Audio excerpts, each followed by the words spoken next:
Or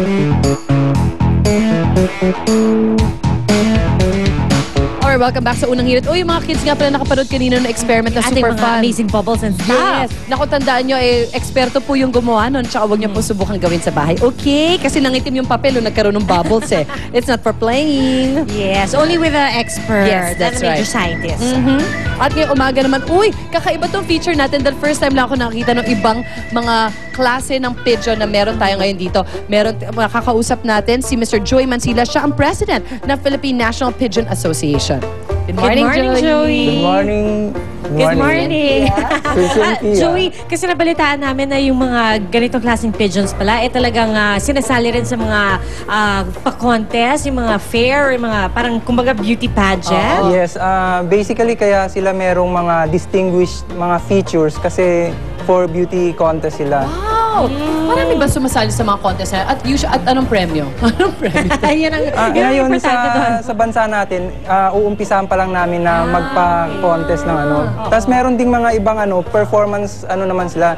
Yung mga nagro-roll sa air, ganun, yung mga pataasan ng lipad, ganun. Wow! So hindi lang racing. Meron yung parang obstacle course, yung may mga nakasabit na ring or mga branches. Hindi ganon? Hindi naman. Pero magandang idea yan, Pia, ha? Okay yan, ha? Special feature. Pero itong mga pigeons na to, saan siya galing? Parang hindi siya yung usual pigeons na meron tayo. Oo, meron iba-ibang mga bansa pinagalingan. Katulad ito, dinevelop ito sa England, pero ang tawag sa kanya US Fantail. Fantail. So yung kanyang, ganyan na talaga siya, para siyang peacock. Oh, parang yung buntot niya, kaya siya tinawag na fantail. Kasi yung buntot niya, para siyang pamaypay. Oo. At kita agad kung babae o lalaki. Joke. Kasi kita na yung likod. Sabi mo rin, Joey, na parang depende sa color ng feathers, malalaman mo agad kung premium breed siya. Oh, actually, yung mga nagdi-distinguish din ng mga prices, kung magkano sila may bebenta is kung ano yung kulay nila. Alright. Basically, yung yellow, which is itong mga ganitong kulay, yan yung medyo mas mataas ang presyo. Anong tawag sa breed na to? Yung malaking dibdib? Ito ang tawag dito, Sorry, Pia. ang tawag dito, reverse wing pouter. Reverse wing Saang bansa yung galing? Actually, sa India ata sila dinevelop And then yung isa naman, yung mataas yung balahibo. Ito pala. This one? Ito si Kuya. This one is Jacobin. Para siyang nakatakip ng yung balahibo niya, yung ulo niya. Okay. At magkano yung mga ganyang klaseng pigeon? Ang range nila is from 15,000 a pair and above. Wow. So, madali naman silang alagaan? Paano yung Madali naman. Bale, ang nila, ang kwan nila, basta ang nila, ang productivity nila, pagka nagme-mate sila, within 10 days, mag-iitlog na agad yan. Nabubuhay naman? Oo, nabubuhay regular naman. Conditions? Ito na siya. babies nila. So pag ganito kaliit, mas mura to? Hindi pa mabubuhay yan. Hindi pa. Kailangan kasama yung nanay? Kailangan yan pagka, siguro within mga 1.5 months, pwede na yan.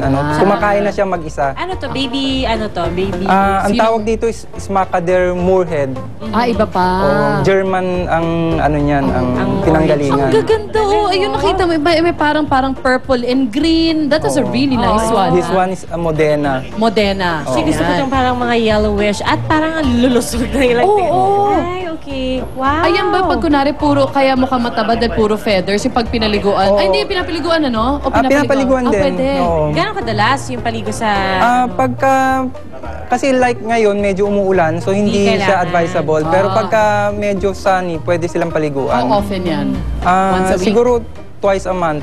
Twice a month. Hindi ba kamukha niya yung bad guy sa Rio? Actually, oo nga, kahawig nga niya.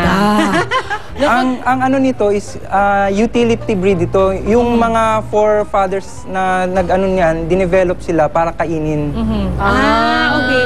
Pero pag nasa bahay ba, parang safe ba na maging pets ang mga ito? Hindi naman sila parang... Hindi naman nila tutukain yung mga bata? Hindi naman. Actually, pwede silang gawing small-scale industry Okay. Pwede siya gawing business. Alright. Well, thank you so much, Joey, sa iyong pagdala nitong napaka-interesting na mga pigeons na to. First time ko makita iba sa kanila. Pwede ako mag-invite? Ay, sure! Sa September 25, meron kaming Pigeon Expo sa may Marulas, Valenzuela. Tapos later on, nasa Cabanatuan kami. Alright, ay punta kayo doon sa Pigeon Expo. Thank you so much, Joey. Thank you, Pian. And thank you to our fair feathered friends. Yes. Magbabalik po ang unang hirit. Sino ang lalapit sa akin? Friendly naman sila. Woo! Woo! Woo! Woo! Wala. Tessa! Tessa! Connie Season would like to thank Revlon, Boardwalk Business Venture, Hairstyling Services by Fanny Serrano. Attorney Gabby Concepcion would like to thank Maldita, Janelyn, Revlon.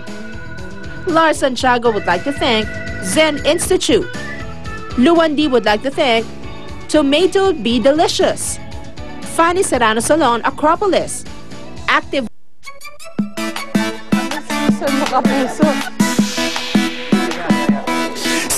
Announcement po, inayayahan po namin ang ating mga kapusong subscribers ng GMA Pinoy TV sa Canada. See you soon!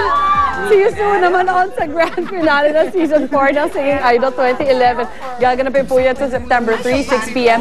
sa Broadway Church, Vancouver, Canada. Makasama niyo po dyan. Si Isa lang pa na. Kapuso natin na si Isa Calzado. Abangan si Isa dyan. Happy birthday, Josephine Lim. Okay.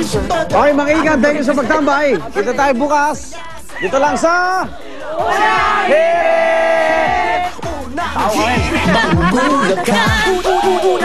Unang hirit, unang ka. Balitang dapat na malaman, impormasyong may pakinabang. Mga dapat unawain sa ating mga gawain. Mga dapat alagaan ang iyong kalusugan, kapaligiran at kinabukasan. Wala ka nang hanapin pa. Samahang totoo at kay saya, walang pagod na. Ang programang ito ay inihatid sa inyo ng Mercury Drug. Gising 24 oras sa mga piling lugar. Mercury Drug, tumutulong para sa kalusugan ng bayan. Sa Mercury Drug, nakasisigurong gamot ay